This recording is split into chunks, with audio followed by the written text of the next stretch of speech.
इस्लामी दुनिया के दो अहम ममालिक के ताल्लुकात में बड़ी पेशरफ्त। सऊदी अरब में ईरान का सिफारत खाना दोबारा खोल दिया गया। अरब मीडिया के मुताबिक दोनों ममालिक ने मार्च में चीन की सालिसी में होने वाले मुआहदे के तहत सिफारती ताल्लुकात बहाल करने पर इत्तेफाक किया था।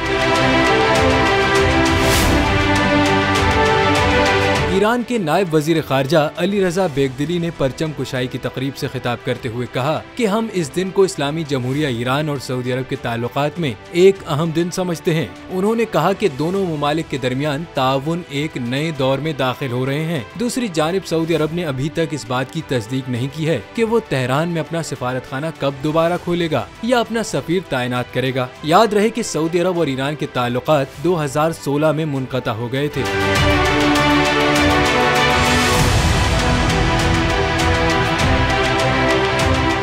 अदलो इंसाफ की बात सब करते हैं, पर हकीकत में सच के साथ निडर होकर खड़े रहने की जुर्रत नजर नहीं आती। बोल ने तश्कील दी 10 कोर्ट रिपोर्टर्स की टीम, जो केस की बेस तक जा पहुंचे। पैनल पे सफ़े अव्वल के legal experts. Court round up Neelam Arshad के साथ सिर्फ बोल पे। सब्सक्राइब करें और बेल दबाएं ताकि कोई खबर रह न जाए।